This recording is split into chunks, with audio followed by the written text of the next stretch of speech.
Agora está gravando. Havia necessidade do Estado não apenas declarar os direitos fundamentais da pessoa humana, mas também agir positivamente para o bem-estar social. Não adiantava, por exemplo, dizer todos são iguais perante a lei, todos têm direito, por exemplo, à vida, à saúde, se as pessoas não tivessem acesso a um sistema de saúde ou a prestação de saúde deveria ser ofertada, por exemplo, pelo Estado. Ou a educação. Educação, não adiantava falar que todos tinham direito à educação. Nem todos teriam acesso à educação. Então, o Estado precisaria oferecer a escola.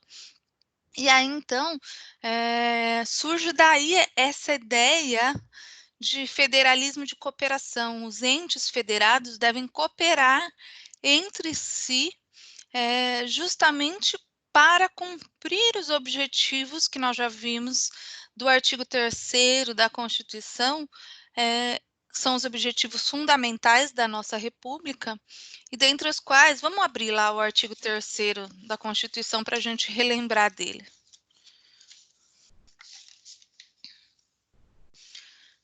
Acharam o artigo 3º da Constituição? Diz aí, constituem objetivos fundamentais da República Federativa do Brasil. Construir uma sociedade livre, justa e solidária, garantir o desenvolvimento nacional, erradicar a pobreza e a marginalização e reduzir as desigualdades sociais e regionais. E o 4, promover o bem de todos, sem preconceitos de origem, raça, sexo, cor, idade e quaisquer outras formas de discriminação. Vejam, gente, que dentre os objetivos, no inciso 3, a gente vê erradicar a pobreza e a marginalização e reduzir as desigualdades sociais e regionais. Então, aí a gente vê bem expressa essa característica da nossa federação enquanto federalismo de cooperação. Os entes da federação devem cooperar entre si para diminuir as desigualdades regionais, as desigualdades sociais, culturais, de acesso a esse estado de bem-estar social que deu a origem aí que eu contei para vocês da Constituição de Weimar, enfim. Vamos falar um pouquinho, então, da União enquanto entidade federativa autônoma, pessoa jurídica de direito público interno, que não se confunde com o Brasil, embora a personalidade internacional seja do Estado Federal Brasileiro, são as autoridades da União que representam o Estado Federal em atos e relações internacionais. Lembram-se que falei a vocês? As autoridades, então, quem é uma das autoridades da União? O presidente da República. Ele vai representar o Estado Federal nas relações e atos internacionais, por exemplo. A gente vai ver que na organização político-administrativa prevista na Constituição, a Constituição vem dizer quais são os bens da União, quais são as competências da União, vem dizer também acerca dos territórios, enquanto descentralização administrativa da União, que a gente vai ver no artigo 18, parágrafo 2º, e vai ver que a União pode, inclusive, criar regiões de desenvolvimento. Aí, vocês devem lembrar, foi extinto depois por uma questão de que havia corrupção, etc. A Sudene, a Sudã, que eram órgãos que criavam região para criação e manutenção de desenvolvimento na região do Nordeste, da Amazônia. Então, isso está previsto também dentre as competências da União nos artigos 43 e 174 da Constituição Federal. Vamos começar, gente, a falar a respeito dos territórios, artigo 18, parágrafo 2º, enquanto unidades administrativas descentralizadas da União. E depois a gente vai falar dos bens da União. Artigo 18, parágrafo 2º, diz assim: os territórios federais integram a União e a sua criação, transformação em Estado ou reintegração ao Estado de origem serão reguladas em lei complementar. Gente, como disse, depois da Constituição de 88, nós não temos mais a existência de territórios. Até 88, quando da promulgação da Constituição, nós tínhamos aí o território do Amapá, de Roraima e de Fernando de Noronha. Amapá e Roraima viraram estados. E Fernando de Noronha foi reincorporado ao estado de Pernambuco. Então, hoje, nós não temos mais essas unidades descentralizadas da União, mas podemos vir a ter, de acordo com o artigo 18 da Constituição, e como vimos também, além do parágrafo 2º, no parágrafo 3º, que, por exemplo, se um estado se desmembrar, ele pode se desmembrar e dar origem aí a outro estado, uma parcela que pode ser território da União também, tudo de acordo com a determinação constitucional de consulta à população interessada, e também, no caso aí, só do artigo 2º, de lei complementar para a sua criação. E aí a gente vai ver, gente, que no artigo 20 da Constituição, vem estabelecido quais são os bens da União. Então, diz assim, são muitos incisos, inclusive o parágrafo 1º, ele teve a sua redação alterada, ele foi incorporado o ano passado com a emenda constitucional 102, tá, gente? Então, é uma novidade legislativa o parágrafo 1º do artigo 20. E diz assim o artigo 20 da Constituição. Já acharam? Estão acompanhando comigo? São bens da União. 1. Os que atualmente lhe pertencerem, os que lhe vierem a ser atribuídos, as terras devolutas indispensáveis à defesa das fronteiras, das fortificações e construções militares, das vias federais de comunicação e a preservação ambiental definidos em lei. Os lagos, rios e quaisquer correntes de água em terrenos de seu domínio ou que banhem mais de um estado, sirvam de limites com outros países ou se estendam a território estrangeiro ou dele provenham, bem como os terrenos marginais e praias fluviais. 4. As ilhas fluviais e lacustres nas zonas limítrofes com outros países, as praias marítimas, as ilhas oceânicas e as costeiras, excluídas destas as que contenham a sede de município, exceto aquelas áreas afetadas ao serviço público e à unidade ambiental federal e as referidas no artigo 26, inciso 2. Aliás, gente, esse inciso foi dado, a redação foi modificada por uma emenda constitucional 46, por conta, por exemplo, de municípios que eram capitais de governos estaduais ou municípios que eram muito importantes para aquele estado e ficavam em ilha, para que essas ilhas, então, não fossem mais consideradas como bens da União. Exemplo, Florianópolis, por exemplo, em Santa Catarina. 5. Recursos naturais da plataforma continental e da zona econômica exclusiva, o mar territorial, os terrenos da marinha e seus acrescidos, os potenciais de energia hidráulica, os recursos minerais, inclusive os do subsolo, as cavidades naturais subterrâneas e os sítios arqueológicos e pré-históricos, as terras tradicionalmente ocupadas pelos índios. Parágrafo 1º. É assegurada nos termos da lei à União, aos Estados e ao Distrito Federal e aos municípios a participação no resultado da exploração de petróleo ou gás natural de recursos hídricos para fins de geração de energia elétrica e de outros recursos minerais no respectivo território, plataforma continental, mar territorial ou zona econômica exclusiva ou compensação financeira por essa exploração. E aí, parágrafo 2º, a faixa de até 150 quilômetros de largura ao longo das fronteiras terrestres designada como faixa de fronteira, é considerada fundamental para a defesa do território regional, nacional, e sua ocupação e utilização serão regulamentadas em lei.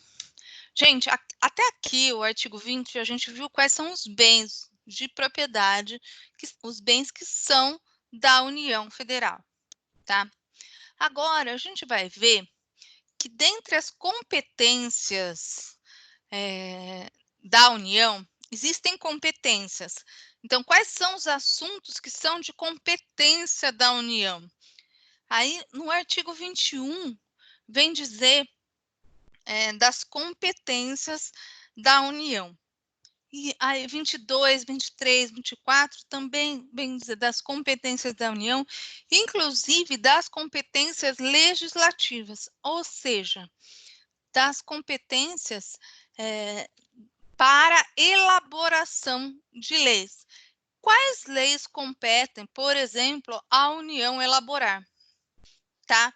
E a gente vai ver que essa distribuição de competências, como já falamos, é característica da nossa federação, e essa distribuição de competências é feita no texto constitucional. Então, nós vamos ver agora o artigo 21, 22, 23 e 24 da Constituição, que vão falar justamente acerca das competências da União. Tudo bem até aqui, gente? Tá dando para acompanhar? Como todo mundo se calou, eu entendo que sim. Se tiverem dúvidas, por favor, interrompam. Então, artigo 21 da Constituição. Compete à União: 1. Manter relações com os estados estrangeiros e participar de organizações internacionais. Então, por exemplo, quem participa da ONU, quem participa da OMS, das reuniões da OMS, quem representa o Brasil nessas organizações internacionais? A União. Quem mantém essas relações com os estados estrangeiros? A União. Compete também à União declarar a guerra e celebrar a paz. 3. Assegurar a defesa nacional, o Exército, a Marinha, a Aeronáutica, são de competência da União. 4. Permitir, nos casos previstos em lei complementar, que forças estrangeiras transitem pelo território nacional ou nele permaneçam temporariamente. 5. Decretar estado de sítio, estado de defesa e a intervenção federal. 6. Autorizar e fiscalizar a produção e o comércio de material bélico, ou seja, material de guerra. Isso é competência da União. Emitir moeda. Casa da Professora, moeda. Oi. sem querer interromper, a senhora poderia falar o que é estado de sítio? Estado de sítio. Posso chegar lá depois? São situações. Perfeito. Estado de sítio e estado de defesa são situações excepcionais que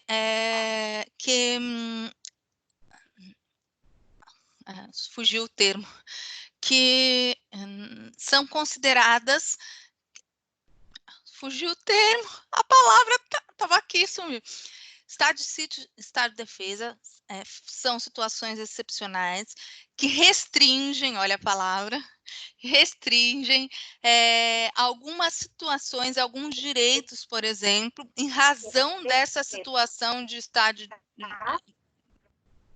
Alguém está falando? Tudo bem? Que restringem justamente essa normalidade dos direitos, das relações ocorridas no território nacional e só podem ser decretadas ou só podem ser reconhecidas pela União. Nós vamos falar com um pouco mais de calma isso a respeito de estado de sítio e estado de defesa, inclusive porque sei que essa sua pergunta, o Everton, se dá em razão de alguma coisa que você já leu por conta da situação do Covid-19, não é? Isso, isso, eu fiquei Então, com dúvida.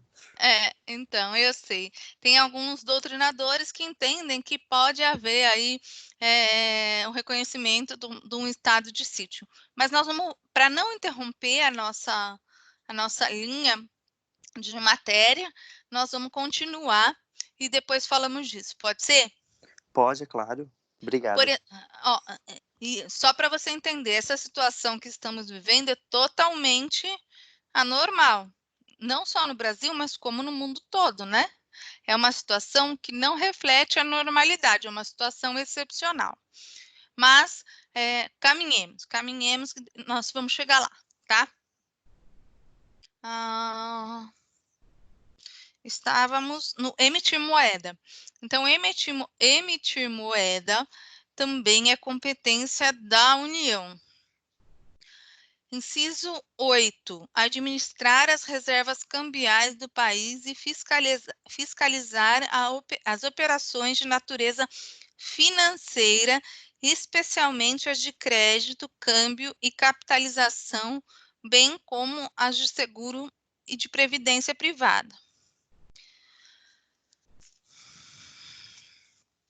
9. Elaborar e executar planos nacionais e regionais de ordenação do território e desenvolvimento econômico social. 10. Manter o serviço postal e correio aéreo. 11. Explorar diretamente ou mediante autorização, concessão ou permissão os serviços de telecomunicações nos termos da lei que disporá sobre a organização dos serviços, a criação de um órgão regulador e outros aspectos institucionais. Também vocês já devem ter ouvido falar, por exemplo, da concessão da Globo que está vencendo, e aí o governo federal, enfim, tudo isso é estabelecido em lei, não é, a concessão é de competência da União. No entanto, gente, a gente não pode perder a perspectiva que nós estamos num Estado democrático de direito, assentado numa Constituição, existe um pacto federativo, existe, então, uma série de leis que regulamentam a vida pública. Nós não estamos mais no período absolutista em que o rei, o monarca, pode tudo que lhe der na telha. Não, muito pelo contrário, nós temos uma proteção legal e uma supremacia da Constituição justamente para nos proteger da volubilidade, dessa instabilidade emocional humana, quer seja dela do presidente da República, do governador do estado, do prefeito municipal, que são chefes dos executivos.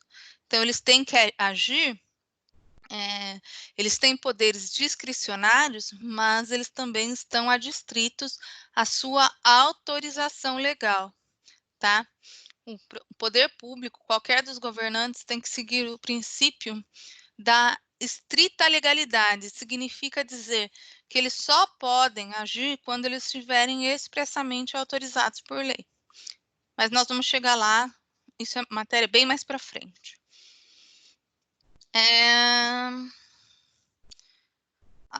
Estávamos no inciso 11, agora inciso 12, gente.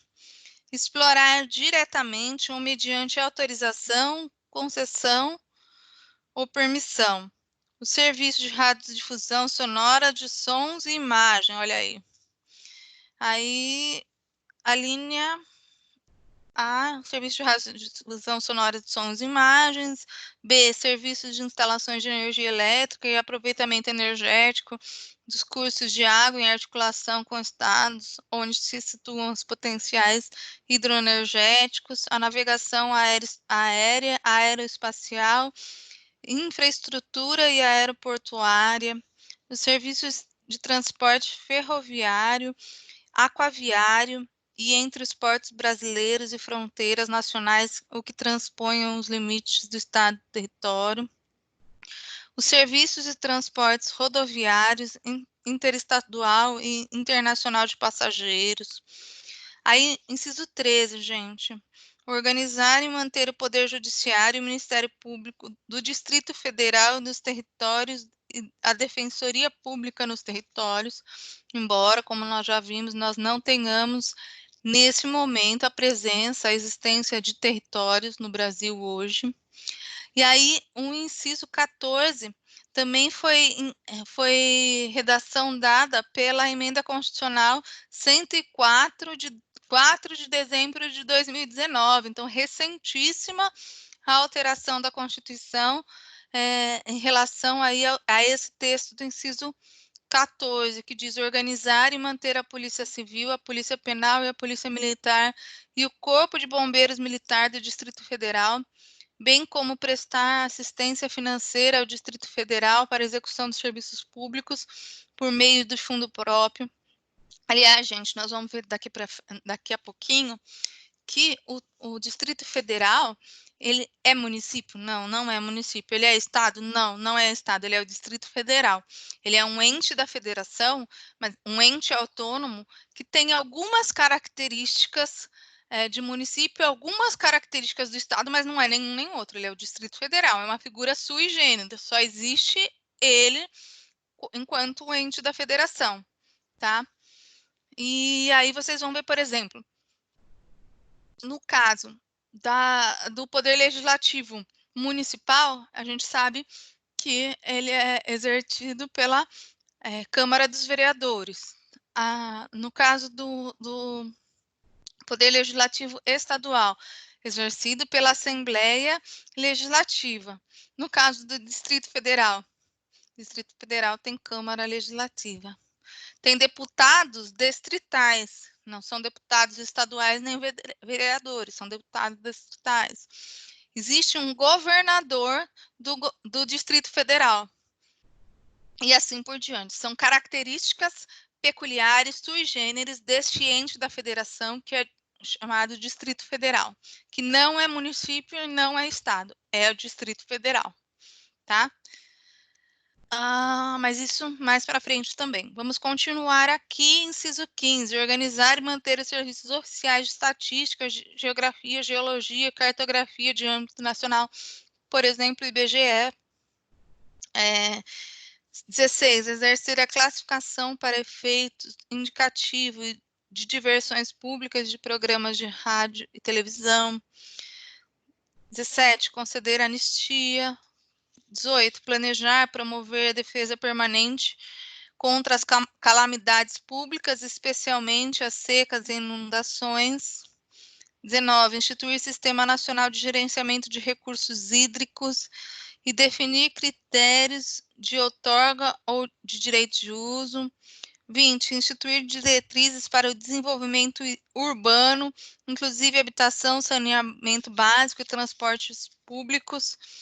Gente, eu vou parar de ler e eu peço que vocês leiam em casa, porque são muitos incisos do que compete à União fazer, tá? Então, aqui nós estamos falando de ações diretas da União. Aí, no artigo 22, gente, a gente vem falar sobre a competência privativa da União em legislar sobre algumas matérias. Opa!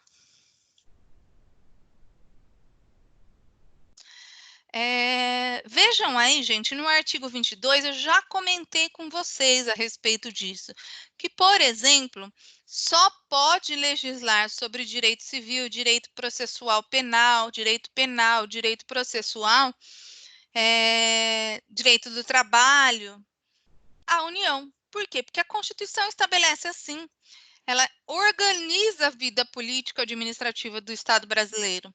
Então, imagina se, por exemplo, no estado de São Paulo, uma situação fosse crime e no estado de Minas Gerais não fosse. Aí a pessoa de Minas vem para o estado de São Paulo sem saber que aquele determinado ato é considerado crime aqui no estado de São Paulo, pratica e é apenado, pode ser preso por conta disso. Então, para evitar situações como essa, só a União pode legislar acerca de direito penal. Da mesma forma, de uma maneira para organizar a vida do Estado brasileiro, só a União vai legislar a respeito de direito civil, comercial, eleitoral, agrário, marítimo, aeronáutico, espacial e do trabalho. Por exemplo, não pode ter uma regra, não pode ter uma lei que estabeleça que se refira ao direito do trabalho no estado de Rio de Janeiro e outra no Espírito Santo. Isso traria desequilíbrio no pacto federativo. Então, só a União compete legislar acerca desse assunto. Desapropriação, requisições civis e militares, água, energia, informática, telecomunicação, só ela pode também legislar a respeito de serviços postais, enfim. No artigo 22, a gente vê aquelas competências que são exclusivas da União Federal. Agora, no artigo 23, a gente vai ver que existem assuntos que são de competência comum da União e dos estados e do Distrito Federal. Então, desculpa, gente.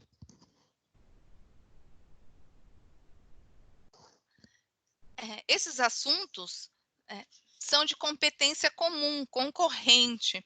São por exemplo, veja lá no inciso 1 do artigo 23, zelar pela guarda da Constituição, das leis e das instituições democráticas e conservar o patrimônio público. A quem interessa, a quem compete guardar a Constituição, as leis e as instituições democráticas?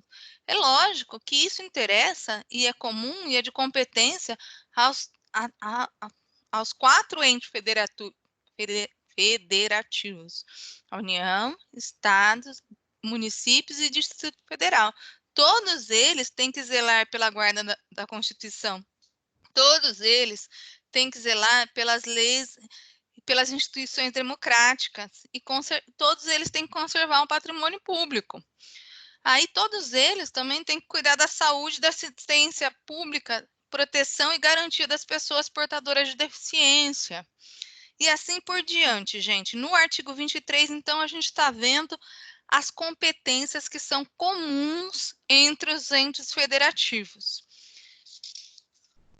E depois, gente, no artigo 24, a gente vai ver a competência concorrente da União dos Estados do Distrito Federal em legislar sobre alguns assuntos. Por exemplo, direito tributário. Olha só, quando a gente está falando que os estados, e a União e o Distrito Federal têm competência concorrente, significa o seguinte: a União, todos eles têm competência comum, mas a União vai estabelecer as regras gerais sobre o assunto. E aí, o Estado e o Distrito Federal vão legislar de maneira mais específica a complementar de acordo com a sua localidade, o interesse da sua população, o assunto. Então, na competência concorrente, na competência legislativa concorrente, compete à União a edição de normas gerais acerca do assunto e depois, de maneira específica, mais específica, aos estados e ao Distrito Federal. Aí, gente, a gente vai falar assim, mas e se acontece da União não legislar quando ela teria que legislar? Acontece ou não acontece? Acontece. Por exemplo, a gente está vendo, a gente acabou de falar que, por enquanto, não houve edição legislativa da lei complementar acerca da criação de municípios. A gente vai ver mais para frente, quando a gente estudar controle de constitucionalidade, que existe uma modalidade de inconstitucionalidade que é a inconstitucionalidade por omissão, que é justamente, gente, quando o Congresso Nacional tinha o dever de legislar a respeito do assunto e não o fez. O dever constitucional de legislar sobre o assunto e não o fez. Então, aí essa omissão é uma omissão considerada inconstitucional. Então, gente, pode acontecer da União não editar, por exemplo, as normas gerais acerca de uma matéria, por exemplo, de direito tributário? Pode acontecer essa omissão legislativa. E aí, o que vai acontecer? Supletivamente, o Estado pode editar uma norma geral e as normas específicas até que a União promova a edição aí dessa legislação geral acerca desse assunto. E aí, vamos pensar o seguinte, o Estado editou essa norma essa norma geral, porque a União não tinha feito. Aí veio a União e editou a norma e promulgou a lei que trata a respeito das regras gerais de determinado assunto. O que vai acontecer com a lei estadual que havia suprido a omissão do legislador federal? Vai ficar suspensa, vai passar a vigorar a norma geral do legislador federal. No entanto, por que a gente fala suspensa e não revogada? Porque se por um acaso for revogada a lei federal, a lei estadual volta a vigorar, volta a valer, tá?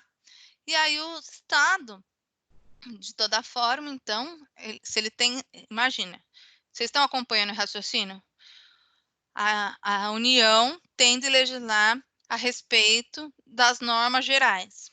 Nesse assunto, artigo 24, competência concorrente comum entre União, Estados e Distrito Federal. A União não legislou, se omitiu, uma omissão inconstitucional, por exemplo, porque a Constituição determinava que ela deveria legislar, editar as regras gerais, por exemplo, sobre o direito tributário, ela não o fez. Ela fez, né, gente? Mas imagina numa situação hipotética que ela não tenha feito. Se ela não fez, o que vai acontecer?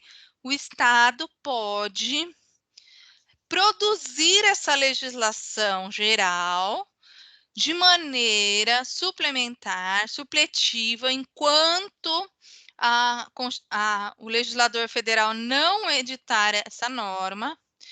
E a partir do momento que o legislador federal editar essa norma, essa regra geral, a legislação estadual que havia sido criada para criar as regras gerais fica suspensa e passa a valer a norma federal. Tudo bem até aqui, gente? Vocês entenderam? Sim?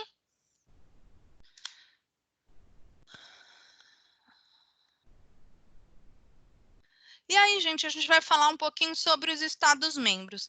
Deixa eu colocar o computador na tomada que está acabando a bateria.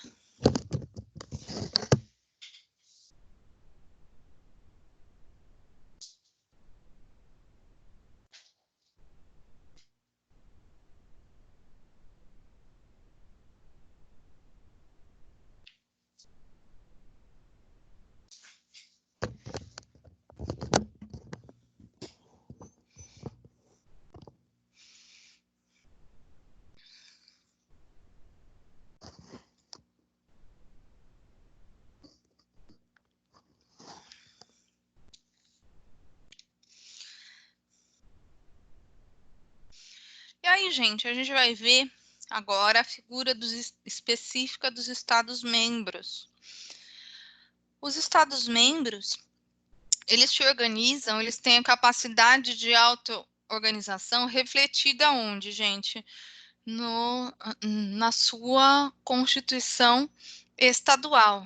O Estado se organiza, se auto-organiza através de uma Constituição estadual. O poder de elaboração da Constituição estadual, vocês já viram, é um poder que nós chamamos de poder decorrente. Que decorre de onde? Decorre do constituinte originário. E, portanto, como ele é um poder derivado, que deriva do poder constituinte originário, mas ele é especificamente chamado de decorrente, ele é limitado e condicionado. Então, prestem atenção, gente, voltando um pouquinho nas primeiras aulas. Poder de auto-organização dos estados se reflete no poder de elaboração da sua Constituição. Esse poder de elaboração da sua Constituição é chamado poder constituinte decorrente. Então, o poder de elaborar a Constituição estadual. Então, cada estado, estado de São Paulo tem uma Constituição, estado do Rio de Janeiro tem outra Constituição. Esse poder de elaboração da Constituição estadual é chamado de poder constituinte decorrente. Esse poder constituinte decorrente, poder de elaborar, de formular uma Constituição estadual, reflete a capacidade de auto-organização do Estado. Também caracteriza essa auto-organização do Estado a normatização própria. O que significa isso? A produção legislativa estadual. Vocês se lembram que nós já falamos que o poder é uno, o poder advém do povo e se divide em 3 funções: a tripartição dos poderes pensada por Montesquieu: poder executivo, poder legislativo e poder judiciário. Nenhum deles se sobrepõe ao outro. Todos eles são independentes e devem conviver em harmonia. Então, no caso da esfera federal, o poder executivo ele é exercido pelo presidente da República, que tem como função típica administrar a coisa pública. No âmbito federal também, o poder legislativo ele é exercido pelo Congresso Nacional, e sua função típica é a elaboração de leis, além de fiscalização do executivo. E o Poder Judiciário, ao Poder Judiciário cabe o julgamento e a aplicação dessas leis criadas pelo Legislativo em regra. No caso, quando a gente fala dos estados, o Poder Executivo estadual, ele é exercido pelo governador do estado. No caso do Poder Legislativo estadual, é pela Assembleia Legislativa. E essa Assembleia Legislativa, então, é capaz, ela tem competência constitucional para elaborar uma normatização própria daquele estado, leis estaduais, tá? Que vão valer para aquele estado. Isso também reflete a característica de auto-organização dos estados. Por que a gente fala tanto dessas características de auto-organização, autogoverno e auto-administração? Porque isso reflete a autonomia dos entes federativos. Nós estamos falando nessa aula sobre o Estado Federal e cada ente federativo tem sua autonomia reconhecida. E como é que se reconhece a autonomia de um ente federativo? Através dessas características que a gente está falando para vocês. A gente já viu como é que se formam os estados. A possibilidade de formação dos estados está aí esculpida no artigo 18, parágrafo 3º, destacando, como já demos o exemplo do plebiscito ali do estado do Pará, a consulta da população interessada. E aí, gente, tem algumas formas agora específicas falando para a criação de estado. Nós estamos falando da teoria da criação de estados-membros. Existe a fusão, que é quando dois ou mais estados se unem geograficamente para a formação de um terceiro. Então, por exemplo, Rio de Janeiro e São Paulo se unem e agora deixa de existir Rio de Janeiro, deixa de existir São Paulo e passa a existir São Janeiro, ou Rio Paulo. Isso é uma brincadeira de nomes, pode ser um terceiro nome, tá? Então, isso é uma fusão. Os dois estados originais se fundem e deixa de existir aquele para existir um terceiro. Por exemplo, tá? Subdivisão ou cisão. Quando o estado se subdivide em dois ou mais estados ou territórios, deixando de existir o estado original. Então, por exemplo, o estado de Minas Gerais. Estado de Minas Gerais vai ser dividido, vai haver uma subdivisão, vai haver uma cisão, e metade dele vai passar a chamar Minas, só Minas, e a outra metade vai passar a ser chamada Trembão. Não existe mais Minas Gerais. Vai existir Minas e vai existir Trembão. O estado original não existe mais, ele foi subdividido. Pode haver, por exemplo, o desmembramento, quando um ou mais estados cedem o seu território geográfico. Ixi, peraí.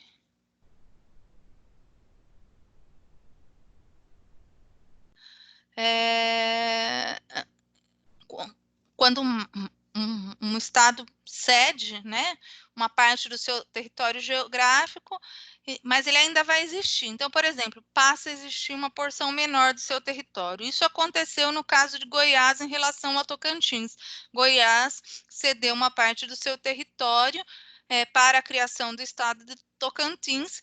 Isso também, imagina que naquele caso do plebiscito de 2011 tivesse dado certo, o estado do Pará, então seria desmembrado em outros 2 estados e passaria a existir 3 estados, Pará, Tapajós e Carajás, tá? Claro que não se efetivou, poderia ter acontecido, poderia. Então, no caso do desmembramento, aí a gente tem um exemplo prático, que é em relação ao estado de Goiás, que cedeu uma parte do seu território para a criação do estado de Tocantins. Depois também tem a forma de anexação, que também acontece quando um território anexado, de um estado é anexado a outro, e pode formar um terceiro estado, por exemplo. E formação, quando a cessão de território ocorre para que se transforme em um novo estado ou novos territórios. Aí são formas teóricas de formação dos estados, tá? E aí, em relação aos municípios, a gente já falou um pouco em relação aos municípios, a formação dos municípios. Os municípios, eles também são entes federativos, e eles também têm como característica sua autonomia. E essa autonomia, um município, então, é uma entidade federativa autônoma. Essa autonomia é refletida onde? Na sua capacidade de auto-organização. Essa capacidade de auto-organização a gente percebe como? Município tem Constituição Municipal? Não, não tem, mas tem lei orgânica do município, ali conforme prevê o artigo 29 da Constituição, que diz: o município reger-se-á por lei orgânica votada em 2 turnos, com um interstício mínimo de 10 dias e aprovada por 2/3 dos membros da Câmara Municipal, que promulgará atendidos os princípios estabelecidos nesta Constituição e na Constituição do respectivo estados e os seguintes preceitos. Então, gente, lei orgânica municipal reflete aí essa capacidade de auto-organização dos municípios. E é também, gente, reflexo dessa capacidade de auto-organização, a produção legislativa própria. Então, no município, a Câmara dos Vereadores exerce o poder legislativo, conforme aí o artigo 30 da Constituição, e essa produção legislativa, essa normatização própria também caracteriza a auto-organização do município enquanto ente federativo, tá? Autogoverno. Nós temos eleições dos representantes do Executivo e do Legislativo Municipal. E aí isso caracteriza a possibilidade de autogoverno do município. E autoadministração. O próprio município é que vai gerir e vai administrar as suas competências e rendas. Então, vocês já ouviram falar, por exemplo, em tributos municipais, como o IPTU, o ITBI, que são rendas, que são receitas do município para gerir as suas competências constitucionais, como, por exemplo, o oferecimento da educação infantil. Como é que o município pode oferecer educação infantil gratuita a todos os que necessitarem, se ela não tiver como manter esse sistema educacional? Então, é preciso que haja, por exemplo, a distribuição não, o registro das receitas, distribuição também, claro, mas assim, nesse contexto que eu estou dizendo, o município precisa arrecadar, ter receita para poder distribuir e agir, cumprir suas competências constitucionais, tá? E a formação dos municípios também pode ser por criação, incorporação, fusão, desmembramento, de acordo com o artigo 18, parágrafo 3º, como já falamos um pouquinho a respeito da criação dos municípios, que está suspensa no Brasil desde 1996. E aí, uma coisa que é interessante de vocês verem, de vocês pesquisarem, né? Se vocês acompanharem, por enquanto está tramitando, não está. E nesse período que estamos vivendo aqui de excepcionalidade, isso provavelmente não vai para frente, né? Mesmo porque, como falei, já existe uma resistência muito grande dos municípios que seriam extintos, mas existe aí uma proposta de emenda constitucional apresentada pelo presidente da República para extinção aí de municípios que tenham menos de 5.000 habitantes, que não tenham capacidade de se autossustentar, enfim. Só um minutinho.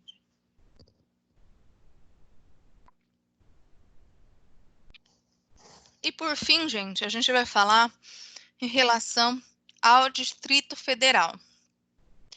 Pessoa jurídica de direito interno público, ente federativo autônomo, que também tem capacidade de auto-organização, autogoverno e autoadministração.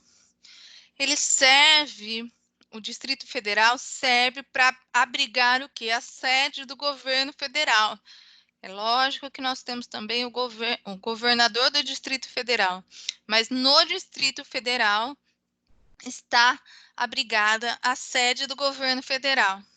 A capital federal também está no Distrito Federal, que é Brasília, no artigo 18, parágrafo 1º. Vamos lá no 18 de novo, gente? E diz expressamente, Brasília é a capital federal. Diz isso no parágrafo 1º do artigo 18. O legislativo, o poder legislativo distrital é exercido pela Câmara Legislativa. Então, nós não temos uma Assembleia Legislativa, nem uma Câmara de Vereadores, porque Distrito Federal não é nem Estado, nem município. Embora tenha característica de ambos os entes, ele é um ente federativo peculiar, sui generis. Então, ele tem uma Câmara Legislativa que vai produzir a sua normatização própria. O Distrito Federal, então, também tem deputados distritais. O Executivo Distrital é exercido pelo governador do Distrito Federal. E o Judiciário do Distrito Federal é organizado e mantido pela União.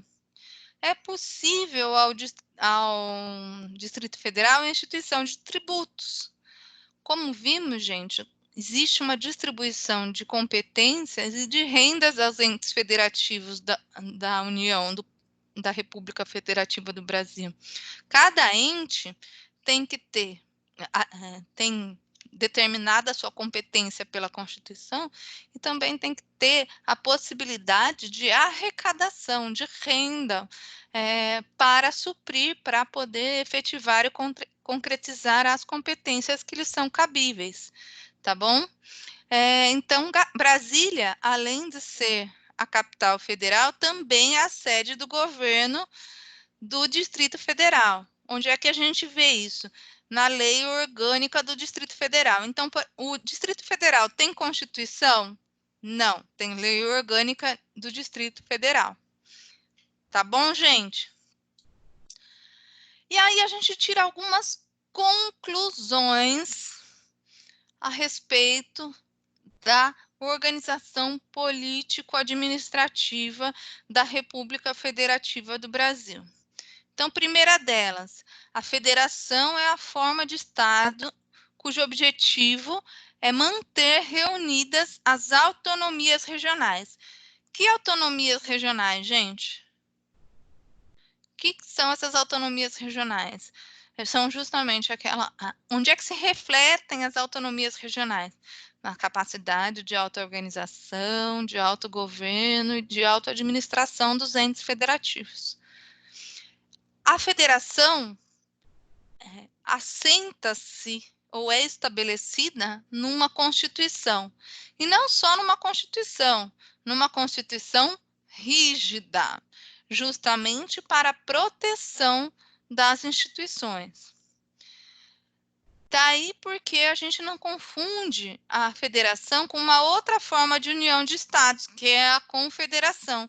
Porque a confederação ela é estabelecida não por uma Constituição, mas por um tratado internacional, um documento internacional. E na confederação, os estados que estão pactuados mantêm a sua soberania. Na federação, a Constituição, que é quem retrata a federação, ela é soberana. Lembram-se, supremacia da lei. E os estados federados, eles são autônomos, mas nenhum deles é soberano. Eles abriram mão da sua soberania em prol desse pacto. Todos eles têm autonomia, mas não têm soberania. Na confederação, o estado aliado mantém a sua soberania.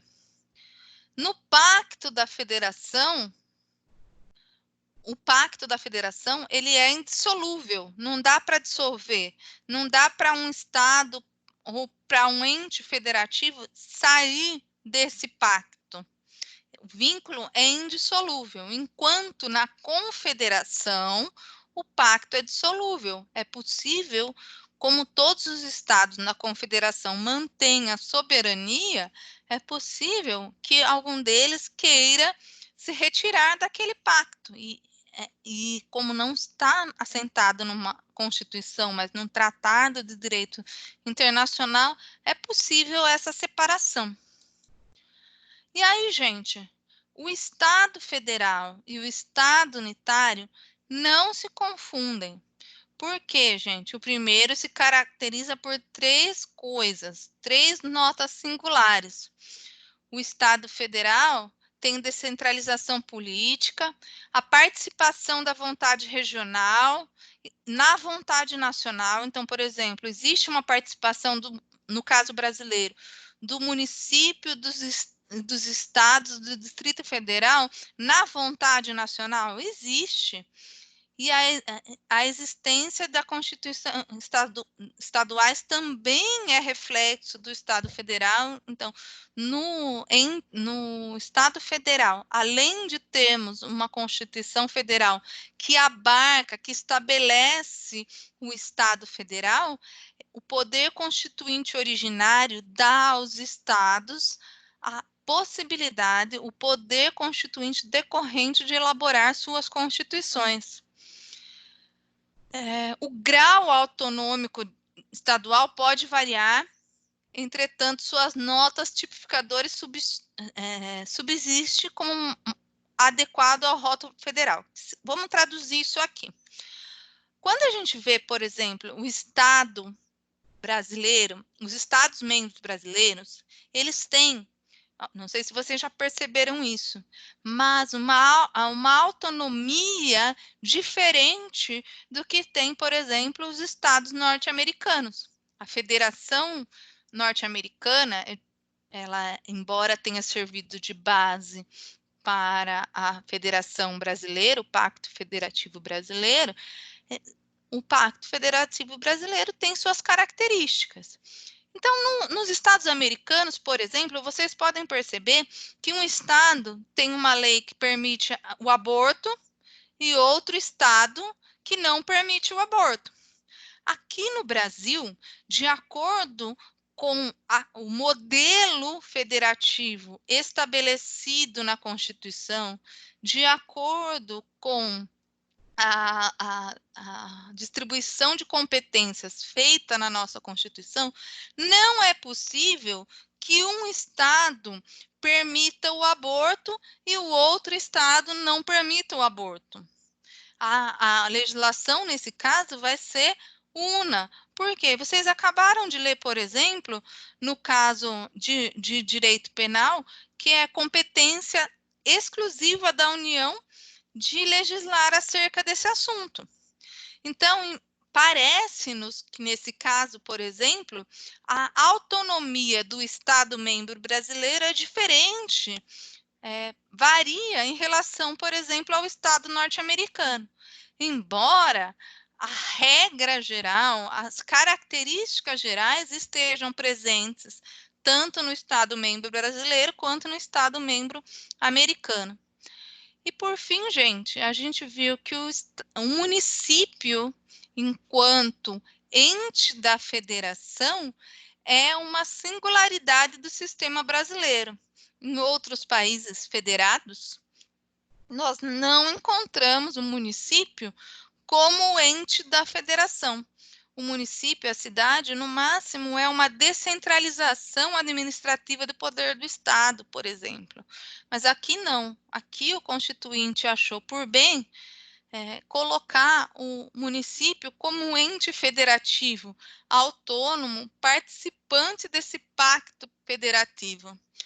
E isso é característica do nosso sistema federativo brasileiro, assentado na Constituição Federal de 1988. Gente, aqui foi uma pancada de matéria, eu sei, bastante matéria mesmo. Eu vou interromper agora a explanação porque nós já falamos de muita coisa, senão vocês não vão absorver mais do que já foi falado. Nós vamos ter uma tarefinha, porque eu não esqueci do Everton, tá? Mas é importante que vocês exercitem a pesquisa. Falando nisso, ainda hoje, eu sei que muita gente já entregou, mas tem gente que ainda não entregou. Mariana, por favor, dá uma lembrada no pessoal que até hoje para entregar o trabalho de TGP, tá? Porque eu preciso colocar a pontuação de vocês no AVA de vocês, tá bom? Então, tarefa para a próxima. Obrigada. Tarefa para a próxima aula. E nós vamos começar a próxima aula falando sobre isso. Anotem, por favor. Vocês não precisam fazer no AVA, vocês só anotem que nós vamos começar a aula que vem falando sobre o que é estado de sítio e estado de defesa.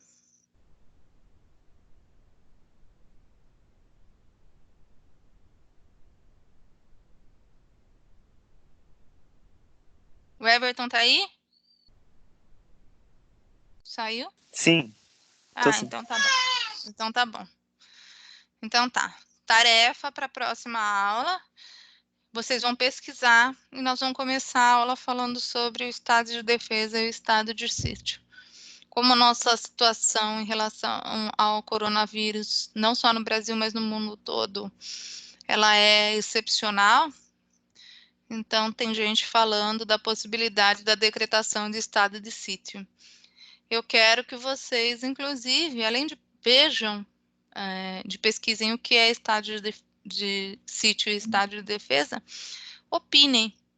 Lógico, a gente vai entender que vocês estão no primeiro semestre do direito, mas eu gostaria aí que vocês também se posicionassem acerca de caso ou não é caso de estado de sítio no Brasil em razão do coronavírus, dessa pandemia mundial aí que a gente está vendo, tá? Combinado? Anotaram? Ô, Mariana, passa essa tarefa para a sala, por favor.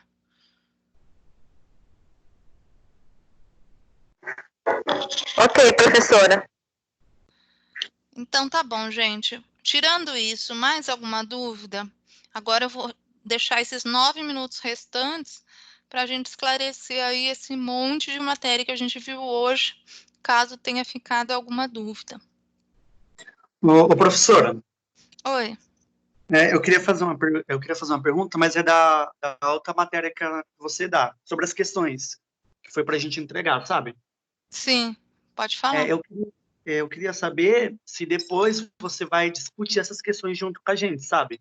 Porque a gente entregou o trabalho, sim. né? Vou discutir, sim. Ah, tá. É porque eu não sei o resto do pessoal, mas a questão 3, que eu já fiz, eu já entreguei para a senhora, mas mesmo assim ainda fiquei em dúvida se realmente estava certo o meu argumento, porque por causa da lei da arbitragem, sabe? Então eu fiquei um pouco sobre essa questão, aí depois eu queria saber se a gente vai estudar, assim, falar sobre elas. Nós vamos falar assim. Aliás, eu não sei como é que vai ficar, né? Porque no nosso calendário, sexta-feira é feriado, né? Eu não sei se vai ter aula ou não, vocês sabem? Não sei, ninguém falou nada também. Eu acho que não vai ter. Mas, de toda forma, eu vou confirmar com a Jaqueline. De toda forma, se não for nessa sexta, na próxima sexta, ou seja, na próxima aula que a gente tiver, eu vou dar a devolutiva dessas questões, aí vou comentar mais ou menos o padrão de resposta que seria considerado adequado para elas, tá? É lógico, gente.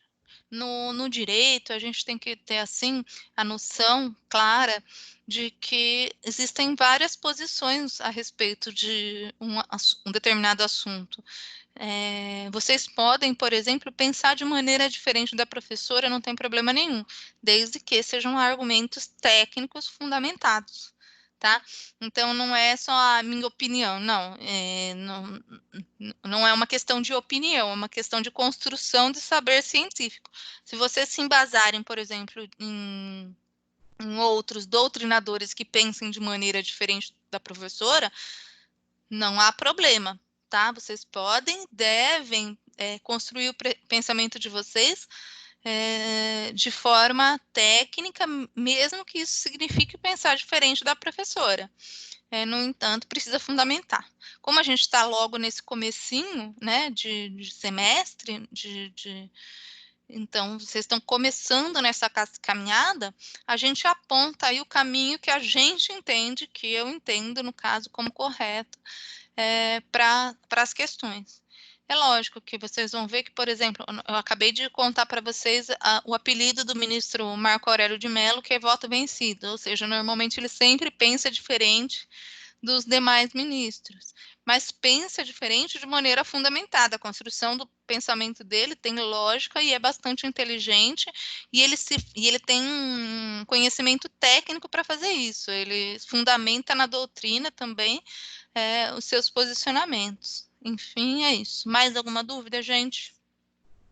Não, acho que era só isso mesmo, porque para responder essa questão, eu, a Mariana, a Nilda e a Helena, a gente baixou um outro aplicativo, sabe, igual esse de videoaula, e a gente debateu junto, né, as questões, aí cada um, assim, deu a sua opinião, ficou bem bacana, aí a gente só queria saber, principalmente a 3, que ficou meio difícil de responder. Tá bom. O que mais, gente? Alguém tem mais alguma dúvida? Não?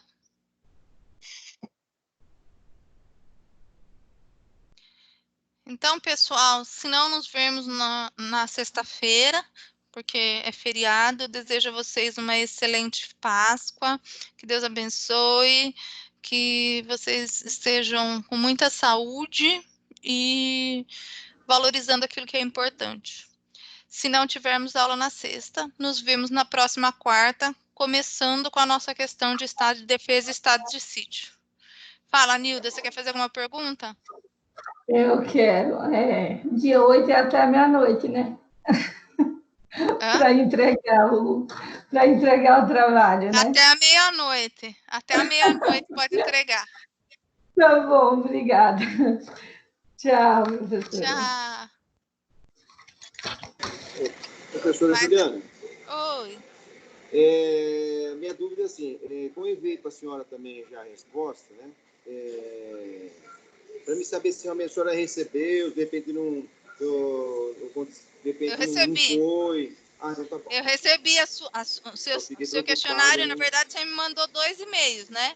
É que eu tinha autocorrigir lá, ele pulou no judiciário, isso é a palavra errada, saiu. Eu vi. Chegou. Então, pode ficar tranquilo.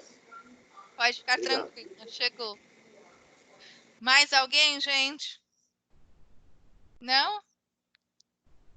Fale agora, o cálice até quarta que vem. Então tá, gente, um beijo, fiquem com Deus. Até a próxima aula, se Deus quiser. Tchau, tchau. Tchau, professora.